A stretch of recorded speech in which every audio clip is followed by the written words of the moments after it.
At 2:47 in the morning, the most powerful man in Chicago froze when a small voice on the phone asked him a question no one had ever dared to ask.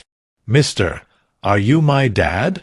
10 minutes later, he was standing in a hospital hallway, staring at two trembling little girls who had his eyes. And at the same moment, the woman he had loved for years, the woman who vanished without a word, was fighting for her life behind emergency room doors. He didn't know yet that this night would break his heart, expose a 7-year lie, and give him something he never believed he deserved: a family. If stories about love, second chances, and the power of family touch your heart, consider subscribing so you don't miss what comes next. 30 minutes earlier, on the south side of Chicago, the world was quiet. Alara Sinclair pushed open the door to her small apartment, the old hinge giving its familiar squeal. It was close to 2 in the morning. She had just finished another late shift waiting tables at Tony's. Her feet ached, her back burned, and the smell of fried food clung to her faded uniform. The apartment was tiny. 1 bedroom. Cracked walls. A heater that worked only when it felt like it. But the moment she stepped inside, her tired eyes softened. On the bed, her twin daughters slept close together, their long dark hair spread across the pillow. 7 years old. Small. Peaceful. For a few seconds, Alara just stood there and watched them. Love filled her chest. Then guilt followed right behind it. They deserved more than this. More than shared beds. More than second-hand clothes. More than a mother who skipped meals so they could eat. She quietly untied her apron and glanced at the small table in the corner. A stack of online graphic design books sat open. She had completed 60% of the course, studying whenever she could steal a few minutes between jobs. Her schedule never stopped. Cleaning offices from 5 a.m. to 9. Waitressing all afternoon and evening. Babysitting on weekends. 3 jobs. All for 2 little girls. Beside the books was an old leather notebook. Inside were hand-drawn plans for something she dreamed about every night. Sinclair Bakery. Recipes. Sketches. Cost lists. And on the last page, one number was underlined. $2,340. 3 years of saving coins, tips, and small sacrifices. It should have been more. Last month, she was robbed walking home after a shift. Nearly $400 gone in seconds. She hadn't reported it. She had just started saving again. That was her life. Fall down. Stand up. Keep going. She walked to the bed and picked up the girls' school notebooks. Luna's pages were neat and perfect. Every math problem solved, even the advanced ones. At the bottom, she had written, "The regular ones are too easy." Alara smiled.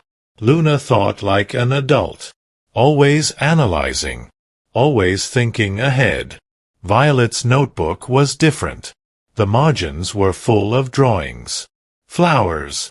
Houses. And one picture repeated over and over. A family of 4.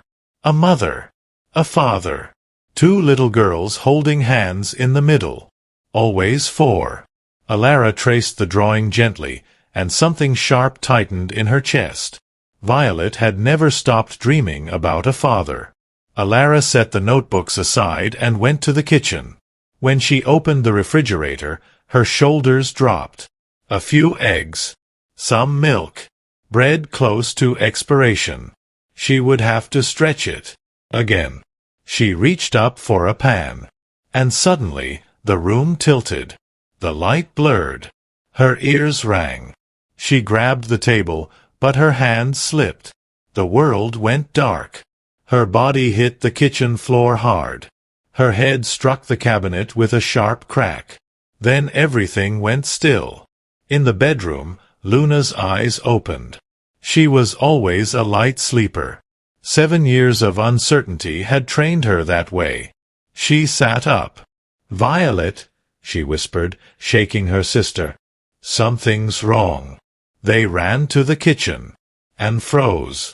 Their mother lay on the floor, motionless. Blood slowly spread across her forehead. "Mom!" Violet screamed, dropping to her knees. "Mom, wake up! Please wake up!" She cried and shook her, but Alara didn't move. Luna stood still for 1 second. Just one. Then fear turned into something else. Someone had to be strong. She grabbed the phone with shaking hands and dialed 911. "My mom fell," she told the dispatcher, her voice steady in a way no 7-year-old should sound. "She's not waking up. There's blood." 10 minutes. The ambulance was 10 minutes away. That felt like forever. Luna knelt beside her mother, checking her breathing the way she'd learned in a school safety class. Still breathing. But the apartment felt too empty, too quiet, too small. Then Luna remembered something. She looked at Violet. "Do you remember the number we saved last week?" she asked. Violet's tear-filled eyes lifted. The man from Mom's box? A week earlier, while their mother was at work, they had found a hidden wooden box in the closet. Inside were old photos, letters, a business card, Knox Mercer, and a phone number. The man in the photos had the same gray eyes they saw in the mirror. That night, without telling anyone, Luna saved the number into her mother's phone. Just in case. Now she unlocked the phone. Her hands trembled. "If he's really our dad," Luna whispered, "he'll come." She pressed call. 1 ring. 2, 3. Then a deep male voice answered. "Speak." Far across the city, in a quiet office above a luxury nightclub, Knox Mercer straightened in his chair. He didn't know it yet. But in the next few seconds, 2 small voices were about to change his life forever. For a moment, Knox Mercer said nothing. He was used to midnight calls. Threats. Deals gone wrong. Bad news from men who lived in shadows. But this voice was small, shaking, trying very hard not to cry. "Mister," Luna continued, her words careful and controlled, "my mom fell in the kitchen. She hit her head. She's not waking up. The ambulance is coming, but we're alone." Knox slowly stood from his chair.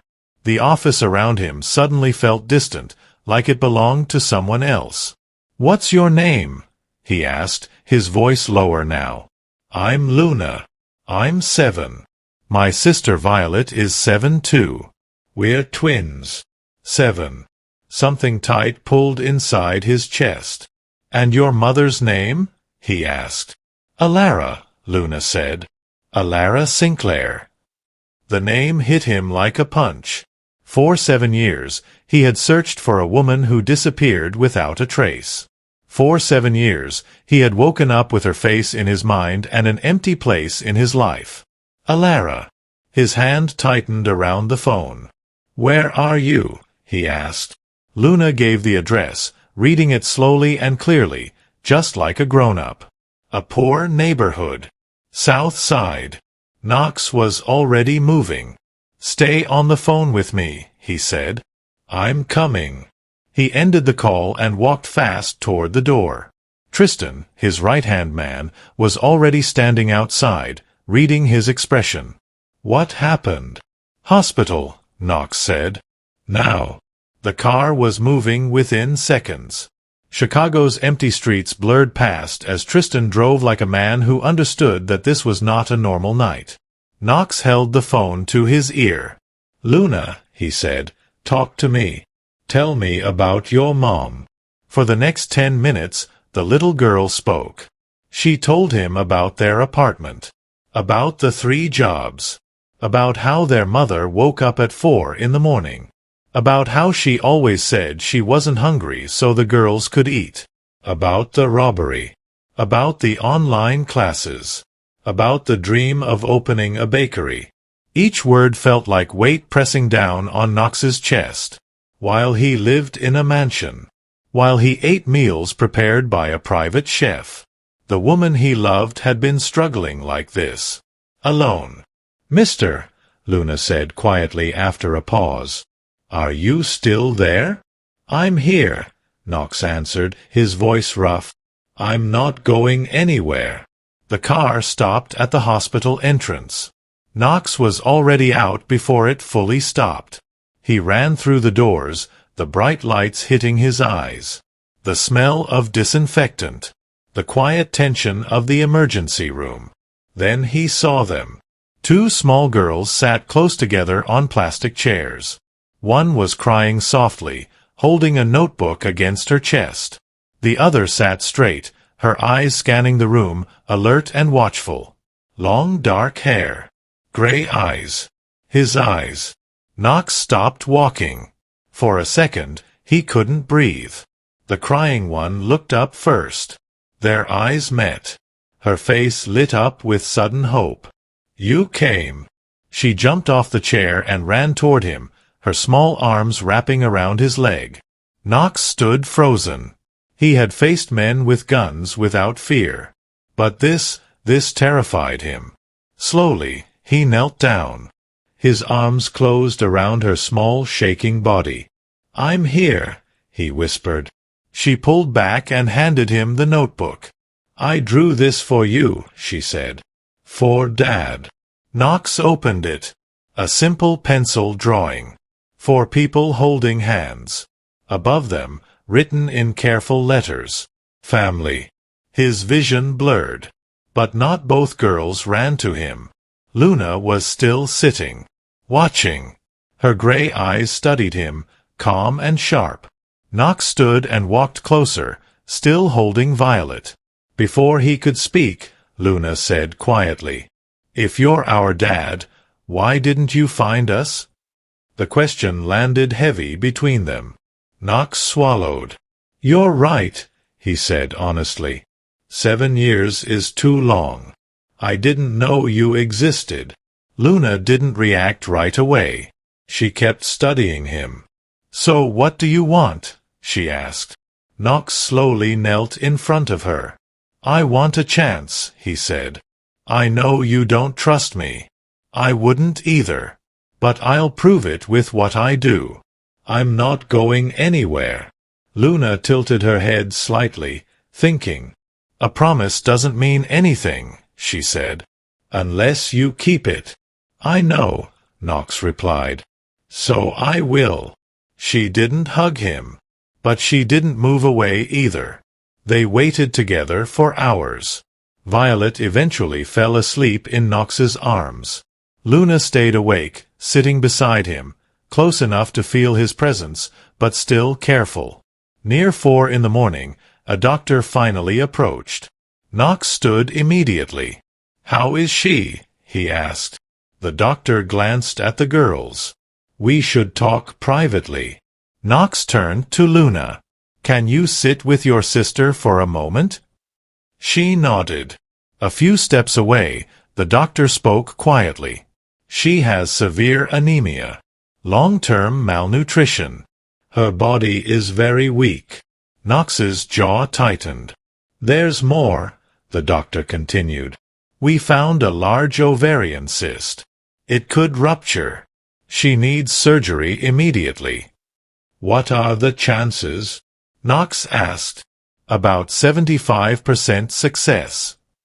25% risk." Knox's hands slowly closed into fists. "Do it," he said. "Whatever it takes. Get the best surgeon. The best equipment. Money is not an issue." He signed the forms without hesitation. When he returned, Luna looked up at him. "How bad is it?" she asked. "Mom needs surgery," he said gently. "It will take several hours." Luna nodded once, like someone much older than 7. Time moved slowly after that. Violet slept. Luna watched the doors. Knox sat between them, his mind racing. Then Luna spoke again. "What do you do for work?" Knox glanced at her. "Why do you ask?" "You came here in 10 minutes, she said. "At 3 in the morning. You have a driver. You look like someone people listen to." She paused. You can lie, she added quietly. But I'll know. Knox took a slow breath. I do dangerous work, he said carefully. Work I'm not proud of. But there's one rule I never break. Luna waited. I never hurt women, he said. And I never hurt children. She watched him for a long moment. Then, slowly, she shifted a little closer to him. Not touching, but closer. At that exact moment, Knox's phone vibrated. A message from Tristan. Boss. Someone is asking questions. Word is spreading that you're here. Knox looked up toward the surgery doors. And for the first time that night, a new fear settled in his chest. If the wrong people found out about the girls, this hospital might not be safe anymore. Knox read the message again, slower this time. Someone is asking questions. In his world, questions were never harmless. He looked at Luna and Violet. Two small girls sitting under harsh hospital lights, their feet not even touching the floor. One leaning against his side.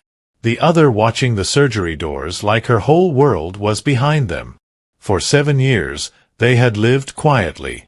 Invisible. Safe because no one knew they existed. Now his presence had changed that. Knox typed back quickly. Lock this down. No names. No attention. Quiet security only. He slipped the phone away and forced his expression back to calm. Luna noticed anyway. You're worried, she said softly. Knox glanced at her. I just want to make sure nothing else goes wrong tonight. Luna nodded, but her eyes lingered on his face a moment longer, like she was trying to read something deeper. Minutes stretched. Then an hour. Then another. The waiting room slowly emptied as night gave way to early morning. Violet stirred in his arms, her small fingers gripping his shirt. Dad, she murmured in her sleep. The word hit him harder than anything else that night. He had never heard anyone call him that. Not like this. Not with trust. Knox swallowed and gently brushed her hair back. I'm here, he whispered. Luna watched the moment quietly. Then she spoke again, her voice lower now. Mom doesn't sleep much, she said. Sometimes I wake up at night and she's sitting at the table with her laptop. She falls asleep there. Knox felt the familiar weight pressing down in his chest again. She tells us she's not tired, Luna continued. But she is. I can tell. She paused. Sometimes I hear her crying. But she thinks we don't know. Knox closed his eyes for a brief second. 7 years. 7 years of this. Why didn't she tell you about me? He asked quietly. Luna thought for a moment. Because she was scared, she said simply. Knox looked at her. Scared of what? Luna's gray eyes met his. Of losing us, she said. Or you. That answer stayed with him longer than any explanation could. The surgery doors finally opened just after sunrise. The doctor walked toward them. Knox stood immediately, Violet still in his arms. Luna stepped closer, her small hand gripping his sleeve without even realizing it. The doctor removed his mask. The surgery went well, he said. For the first time that night, Knox exhaled. But the doctor continued. She's very weak. Years of poor nutrition took a serious toll on her body. Recovery will take time. She'll need proper care, rest, and stability. Stability. That word landed heavy. Can we see her? Luna asked. Soon, the doctor said gently. She's waking up now. They waited another 15 minutes. Then a nurse led them down the hallway. The room was quiet. Morning light slipped through the blinds. Alara lay in the bed, pale and still, and 4 in her arm. For a moment, neither girl moved. Then Violet ran forward. Mom! Alara's eyes slowly opened. She blinked, trying to focus. When she saw her daughters, her lips trembled. "You're okay," she whispered. "We're okay," Luna said quickly, though her voice was shaking now. Alara tried to lift her hand. Then her eyes shifted past them, and froze. Knox stood near the door. 7 years.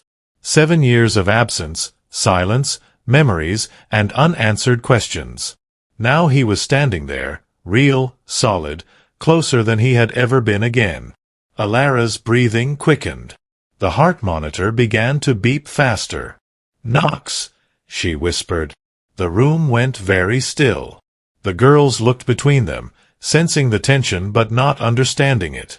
Knox stepped forward slowly. There was no anger in his face. But there was something heavy.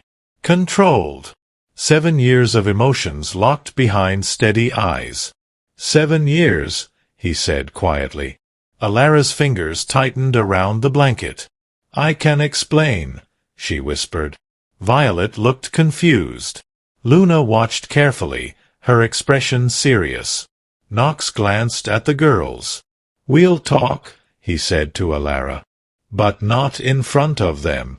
A nurse gently guided the girls toward the hallway for breakfast. Luna paused at the door. Her eyes moved from her mother to Knox. There was only one message in that look. Don't hurt her. The door closed. Silence filled the room. Knox stood near the window, his back to her for a moment, gathering himself. Then he turned. "Why?" he asked.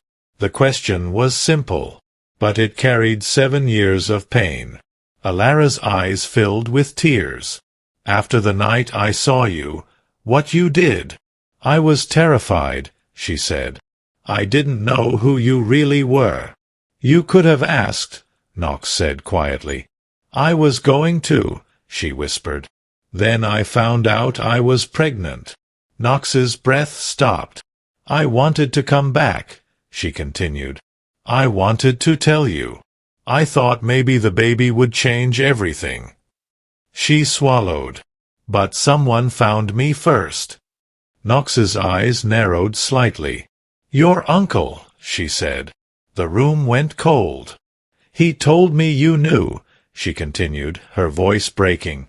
"He showed me pictures. Said you didn't want children. Said they would be a weakness. Said if I came back, you would get rid of us." Knox stared at her. Shock. Then anger. Then something darker. "You believed him?" he asked. "I had seen you that night," she said through tears. "I didn't know your world. I was young, pregnant, alone, and terrified." Knox's hand slowly clenched. 7 years, he said again, his voice rough now. 7 years you hid my children. 7 years they lived in poverty. 7 years they went hungry while I had everything. Tears ran down Alara's face. "I thought I was protecting them." Knox turned away, his jaw tight. Outside the room, footsteps approached. Then stopped. A shadow moved under the door. Tristan's voice came low from the hallway. "Boss, we have a problem."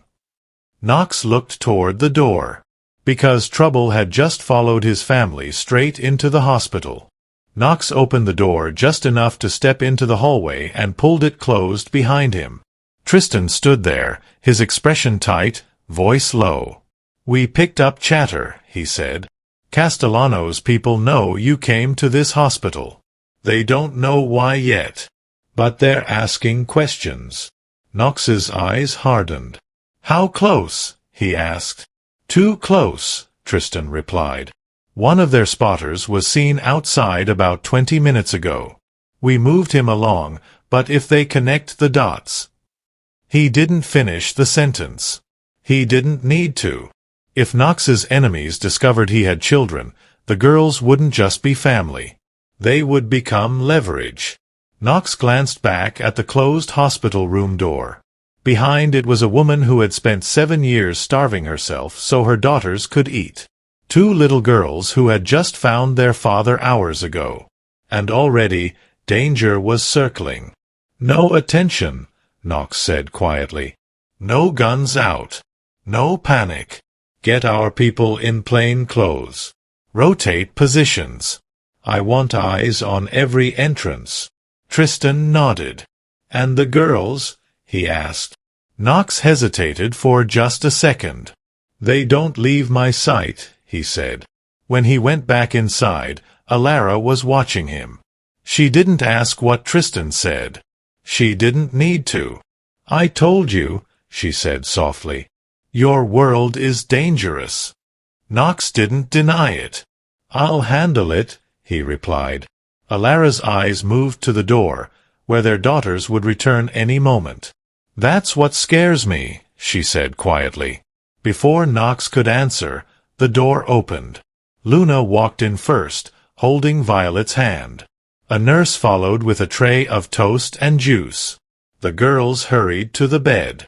"Mom, you have to eat," Violet said seriously. "The doctor said you're too skinny." Alara forced a small smile. "I will," she promised. Luna stood quietly beside the bed, watching her mother closely. Then she looked at Knox. "Are we going home soon?" she asked. Knox didn't answer right away. Alara spoke first. "We'll go home when the doctor says it's safe," she said gently. Luna hesitated. "Home, our apartment?" she asked. The question hung in the air. Knox looked at the thin hospital blanket, the pale face, the 4-line. Then he pictured the small apartment. The broken heater. The empty refrigerator. "No," he said quietly. Alara looked at him. "You and the girls are coming with me." The room went still. Violet's eyes widened. "To your house." Knox nodded. Luna didn't react the same way. Her expression tightened. "Why?" she asked. "Because you need proper care," Knox said. "All of you." Alara shook her head slowly.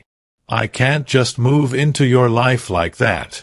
"You almost died," Knox replied, his voice firm but controlled. "You're weak. You need rest. The girls need stability. I'm not asking you to stay forever. But right now, you're not going back to that apartment." Alara looked down. For 7 years, she had survived on her own. Accepted help meant admitting she couldn't do it alone anymore.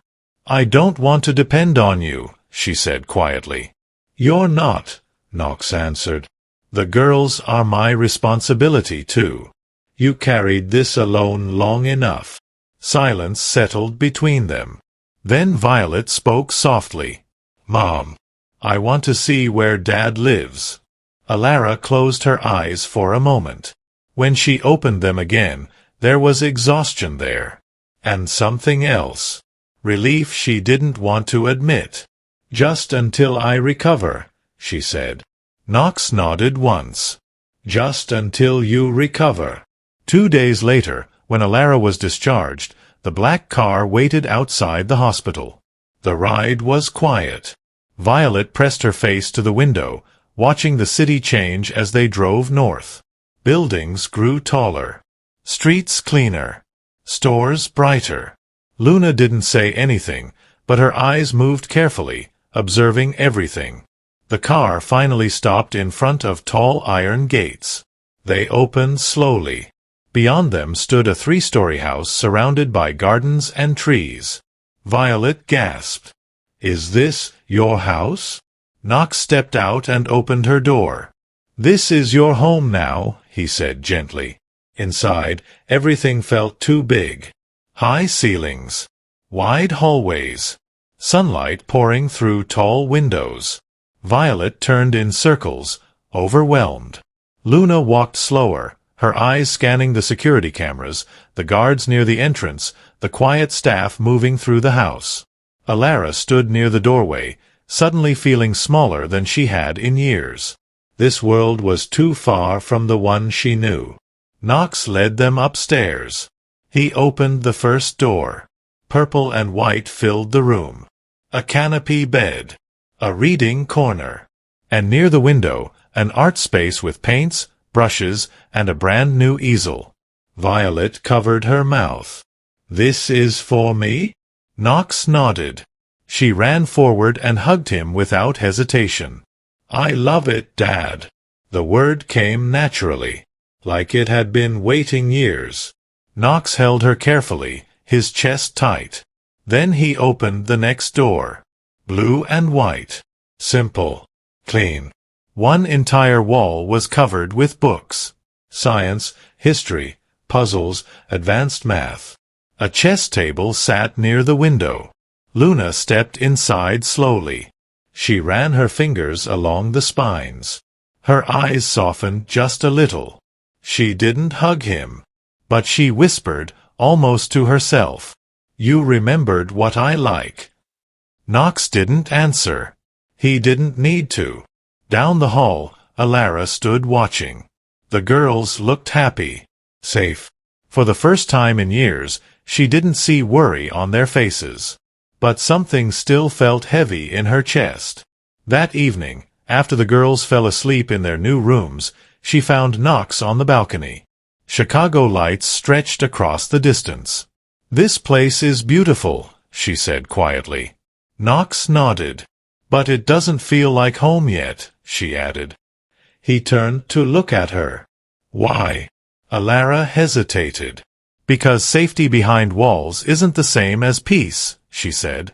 "And because your world, it follows you." As if the night itself was listening, Knox's phone vibrated. He checked the screen. His expression changed. Slowly. Dangerously. Alara's heart dropped. "What is it?" she asked. Knox looked out at the dark city before answering. "Someone left a package at the gate." He paused. "And it's addressed to my daughters." Alara felt the air leave her lungs. "A package?" she repeated quietly. Knox didn't answer right away. His eyes had already changed, that cold, controlled look of a man who lived in a dangerous world and knew exactly what a message like that meant. "Stay here," he said.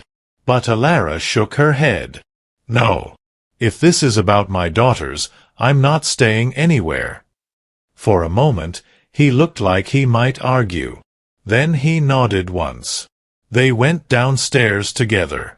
Tristan was waiting near the entrance, a small wooden box sitting on the marble table. It was wrapped in plain brown paper. No return address. No courier label. Just the girls' names written in black marker. Luna and Violet Sinclair. The house felt too quiet. "Found it outside the main gate," Tristan said. "No one saw who dropped it. Cameras caught a vehicle, but the plates were covered." Knox didn't touch the box immediately. He pulled on a pair of gloves first. Alara stood a few steps behind him, her hands cold. "Could it be dangerous?" she asked. "It's meant to be," Knox said. He opened the wrapping slowly. Inside was a porcelain doll. Long dark hair. Gray painted eyes. The same shade as Luna and Violet's. The doll's neck had been snapped cleanly. Alara gasped, her hand flying to her mouth. Knox's jaw tightened. Under the doll were two photographs. One showed Luna walking through the school gate from earlier that week. The other showed Violet sitting by the window in the mansion, drawing. The photos were close. Clear. Someone had been watching them. At the bottom of the box was a small piece of paper. Knox picked it up and read it silently. Then he handed it to Tristan. The message was short. "Nice weakness you've got, Mercer. Let's see how well you protect it." Alara's knees nearly gave out. "They know," she whispered. "They know about the girls." Knox didn't speak, but something dark moved behind his eyes. Tristan stepped closer. "This is Castellano," he said quietly. Knox nodded once. Alara looked between them. "What does that mean?" "It means," Knox said slowly, "he's not just watching anymore." Silence filled the room. Upstairs, a door creaked. Small footsteps. Alara turned just in time to see Luna standing halfway down the staircase. She had heard enough. What happened? Luna asked. Her eyes moved from Knox to the broken doll, then to the photographs.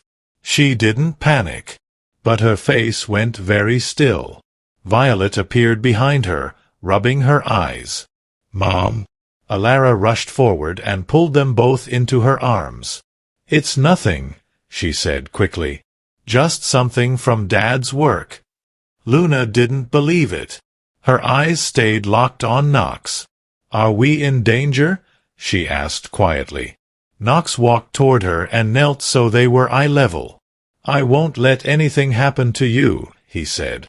That wasn't an answer. Luna knew it. But she nodded anyway. That night, the house changed. Security doubled. More guards appeared around the property, though they stayed out of sight. Cameras were upgraded. Every entrance was monitored. Knox didn't leave the house. Not even for a meeting. At dinner, Violet tried to act normal, talking about her new paints. But Luna barely ate. She watched the windows, the doors, every sound. Later that night, after the girls were asleep, Alara found Knox in his study. The broken doll sat on the desk.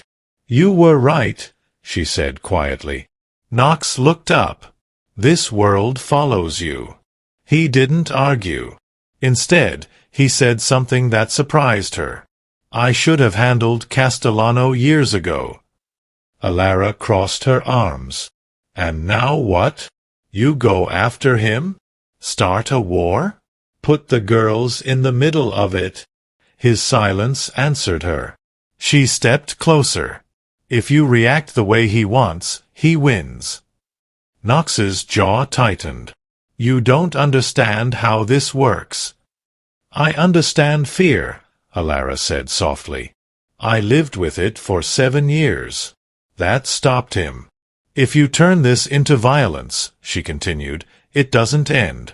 It grows. And our daughters will never know peace. For a long moment, neither of them spoke. Then Knox leaned back slowly. I'll handle it differently, he said. How? His eyes went cold again. Smart. The next morning, the girls were supposed to return to school. Violet was excited. Luna wasn't. Do we have to go? She asked. Knox crouched in front of her. You can't live locked inside this house, he said. I'll have people nearby. Quiet security. You won't even notice them. Luna studied him. Then she held out her hand. I want your personal number, she said. Not your office. Not Tristan. You. Knox gave a small nod. He handed her a simple phone. Only one number saved. His. If anything feels wrong, he said, you call me immediately. She slipped the phone into her pocket. The first 2 days went smoothly. By the third day, Knox started to believe the threat had been just a warning. Then the school bell rang that afternoon. Students poured out through the gates. Luna and Violet walked toward the sidewalk, looking for Tristan's black car. It wasn't there. They waited inside the fence, exactly like Knox had told them. A black sedan pulled up near the curb. A man stepped out. Suit. Sunglasses. Friendly smile. He walked toward them. Hey girls, he said warmly. Your dad sent me. Tristan's car broke down. I'm here to pick you up. Violet took a small step forward. But Luna grabbed her hand and pulled her back. Dad doesn't send strangers, Luna said calmly. The man kept smiling. I work for him. He's busy. Come on, let's go. He reached for Violet's arm. Luna moved between them. Her other hand slipped into her pocket. She pressed the call button. She didn't raise the phone to her ear. She just held it and spoke loudly. We're not going anywhere. We'll wait for our dad. Across the city, Knox's phone lit up. He saw Luna's name. And then he heard her voice. "Stranger. Trying to take us." Knox didn't even hang up properly. His chair slammed backward. "Tristan," he shouted. "The school. Now." The car tore through traffic. 5 minutes. 4. 3. When they reached the gate, Knox jumped out before the vehicle stopped. And what he saw made his blood turn cold. The man had grabbed Violet's wrist. And Luna was still standing between them, refusing to move. Knox didn't think. He moved. 1 second he was at the gate. The next, he was across the distance like a man who had forgotten fear, forgotten rules, forgotten everything except the 2 small girls in front of him. His hand locked onto the man's collar and yanked him backward with brutal force. The grip on Violet's wrist broke instantly. The stranger barely had time to react before Knox drove him hard against the side of the car. Tristan and 2 plainclothes guards were already there, moving fast, pinning the man down before he could even think about running. But Knox didn't look at him again. He dropped to his knees. "Are you hurt?" His hands moved quickly, checking Violet's arms, her shoulders, her face. "Did he touch you anywhere else?" Violet burst into tears and threw herself into his chest. "I was scared, Dad." He wouldn't let go. Knox held her tight, one hand cradling the back of her head, the other pulling Luna close too. "It's okay," he whispered, his voice rough. "I'm here. I've got you." For a moment, Luna didn't move. Then she stepped forward and wrapped her arms around him as well. Not polite. Not careful. She held him like a child who had been strong for too long and was finally letting go. "I knew you'd come," she whispered, her voice shaking for the first time since he met her. Knox's eyes burned. "I told you," he said quietly. "I'm not going anywhere." Behind them, the guards forced the man into the second vehicle. Tristan leaned down toward Knox. "He's talking already," Tristan said low. "Castellano's runner." Knox nodded once. But his focus stayed on the girls. When he finally stood, he didn't let go of their hands. They didn't return to school that day. The drive home was silent. Violet sat close against him, still holding his sleeve. Luna stared out the window, but her fingers stayed wrapped tightly around his hand the entire way. That evening, the house felt different. Not tense. Heavy. Alara was waiting in the living room when they came in. The moment she saw Violet's red eyes, she rushed forward. "What happened?" Violet ran into her arms and started crying again. Alara looked up at Knox, fear already filling her face. "Someone tried to take them," he said quietly. The color drained from her. She pulled both girls closer, her arms tightening around them as if she could physically shield them from the world. "I knew it," she whispered. "I knew this would happen." Knox didn't argue. Because she wasn't wrong. That night, after the girls finally fell asleep between them on the couch, Knox and Alara stood in the kitchen. Neither of them spoke for a long time. Then Alara said the words she had been holding back. "They can't live like this." Knox leaned against the counter, his expression hard but tired. "They're safer here than anywhere else." "They're not living," she said quietly. "They're surviving." He didn't answer. Alara turned to face him fully. "For 7 years I lived poor," she said. "I worked until my hands hurt. I worried about rent, about food, about keeping the lights on." Her voice trembled. "But they were safe. They were free. They had a normal life." She gestured toward the house. "Now they have everything money can buy.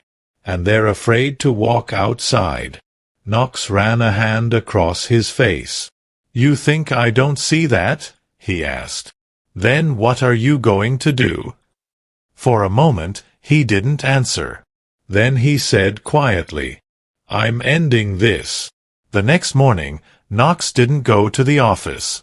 Instead, he locked himself in his study with Tristan. Names, accounts, routes, connections, everything tied to Castellano's operation. But this time, there were no plans for violence. No retaliation. No war. "This ends clean," Knox said. "No blood. No noise. I want him buried legally." Tristan raised an eyebrow. "That's going to take time." "I don't have time," Knox replied. "My daughters don't have time." Over the next 2 weeks, Knox moved carefully. Information was gathered. Financial records. Money laundering trails. Illegal shipments. Quietly, anonymously, everything was handed over to federal investigators. Castellano didn't see it coming. One morning, the news broke. Federal agents had arrested him at his office. Charges stacked high enough to keep him in prison for decades. No war. No retaliation. Just silence. That evening, Knox came home earlier than usual. The girls were in the living room. Violet was painting. Luna was reading. Alara was sitting nearby, watching them. When Knox walked in, Luna looked up. "Is it over?" she asked. He nodded. "Yes." She held his gaze for a long moment. Then she stood up and walked toward him. Slowly. Carefully. And this time, when she wrapped her arms around him, she said it clearly. "Thank you, Dad." Knox closed his eyes as he held her. For the first time since that night at the hospital, the fear in his chest loosened. Later that night, after the girls were asleep, he sat alone in his study. The house was quiet. Peaceful. For the first time, it felt like a home. He opened the safe. Inside, behind documents and cash, was a small red velvet box. He took it out and opened it. The diamond caught the light. 9 years ago, he had planned to ask her. 7 years, he had waited. A soft knock came from the doorway. Alara stood there. "I need to talk to you," she said. There was something different in her voice. Not fear. Not hesitation. Something heavier. Something decided. She stepped inside and closed the door behind her. And Knox suddenly realized, whatever she was about to say, was going to change their lives again. Alara stood there for a moment, her hands loosely folded, her eyes fixed on him with a quiet strength he hadn't seen before. Knox slowly closed the velvet box and set it on the desk. "What is it?" he asked. She took a few steps closer, stopping just across from him. "Today, when you called and said Castellano was arrested," she began, her voice steady but soft, "I thought I'd finally feel safe." Knox waited. "But I didn't," she said. He frowned slightly. "Why?" Alara swallowed. "Because I realized something," she continued. "For 7 years, I ran from your world. I ran from danger. From power.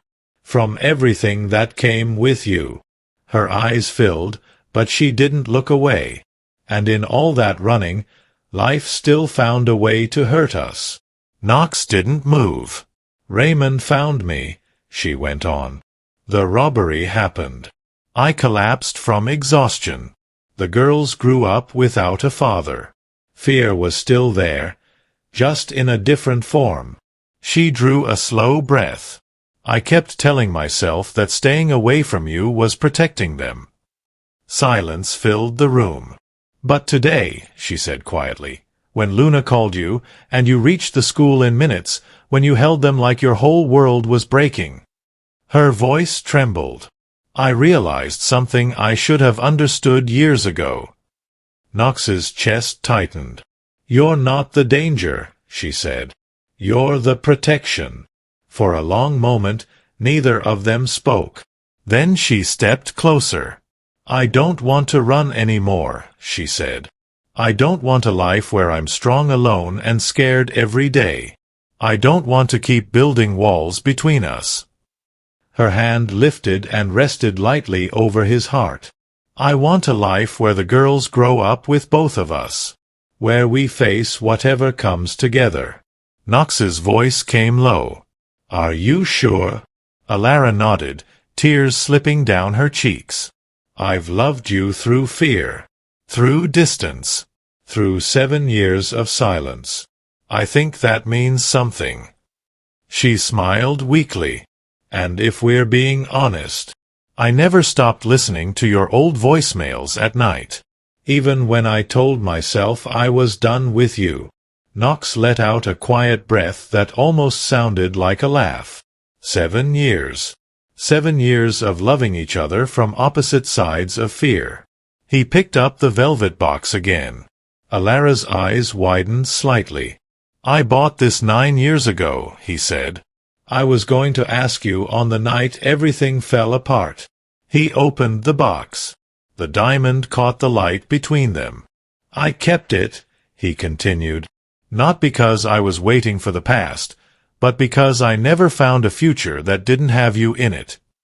He stepped around the desk. Then, slowly, Knox Mercer, the man who controlled an empire, the man feared across the city, went down on one knee. Alara Sinclair, he said, his voice rough but steady, I don't want you here because of the girls. I don't want you here because you need protection. He held her gaze. I want you here because you're my home. Will you marry me? Alara covered her mouth as tears spilled freely. For a second, she couldn't speak. Then she nodded. Yes, she whispered. Yes. Knox stood and slid the ring onto her finger. When he pulled her into his arms, the kiss was soft and slow, not desperate, not rushed. It felt like something broken finally finding its place again. Weeks passed quietly after that. No headlines. No threats. No shadows at the gate. Life, for the first time, began to feel normal. Knox started coming home early most evenings. Breakfast became a family habit. Luna still beat him at chess, though now she smiled when she did. Violet filled the house with color, her paintings bright and hopeful instead of careful and quiet. And Alara no longer counted every dollar. Instead, she finished her design course. One afternoon, Knox drove her to a small storefront downtown. The sign outside read, Sinclair Bakery, coming soon. She turned to him, stunned. You remembered? I remember everything that matters, he said. The wedding took place in the garden that spring. No reporters. No business partners. Just a few close friends, Tristan standing beside Knox, and 2 little girls in white dresses walking down the aisle with baskets of petals. Violet walked with excitement, scattering flowers everywhere.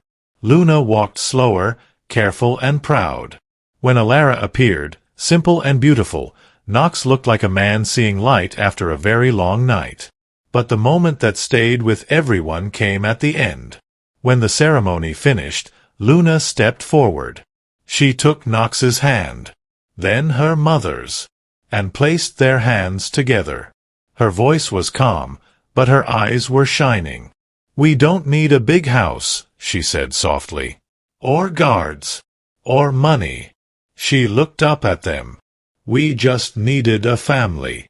That was the moment. The real one. Because in that quiet garden, after years of fear, pride, poverty, power, and pain, they finally understood something simple. Love wasn't about wealth or control.